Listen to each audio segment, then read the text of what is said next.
ಭಾರತೀಯ ವಾಯುಪಡೆಯ AN-32 ಸಾರಿಗೆ ವಿಮಾನವೊಂದು ಶನಿವಾರ ಬೆಳಗ್ಗೆ ಅಸ್ಸಾಂನ ಜೋರ್ಹಾಟ್ ವಾಯುನೆಲೆಯಲ್ಲಿ ಪತನಗೊಂಡು ಬೆಂಕಿಗಾಹುತಿಯಾಗಿದೆ. ವಿಮಾನ ಪತನ ದುರಂತದಲ್ಲಿ ಭಾರತೀಯ ವಾಯುಪಡೆಯ 5 ಸಿಬ್ಬಂದಿ ಸಾವನ್ನಪ್ಪಿದ್ದಾರೆ ಎಂದು ಅಧಿಕಾರಿಗಳು ತಿಳಿಸಿದ್ದಾರೆ.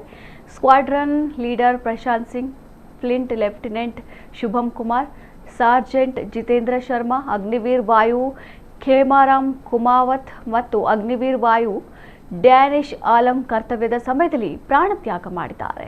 ಅಸ್ಸಾಂನ ಜೋರ್ಹತ್ನಲ್ಲಿ ನಡೆದ ವಿಮಾನ ಅಪಘಾತದಲ್ಲಿ 5 ಸಿಬ್ಬಂದಿಯನ್ನು ಕಳೆದುಕೊಂಡಿದ್ದಕ್ಕೆ ಭಾರತೀಯ ವಾಯುಪಡೆ ತೀವ್ರ ಸಂತಾಪ ವ್ಯಕ್ತಪಡಿಸಿದೆ. ಅಪಘಾತದ ಕಾರಣವನ್ನು ಕಂಡುಹಿಡಿಯಲು ತನಿಖೆಗೆ ಆದೇಶಿಸಲಾಗಿದೆ.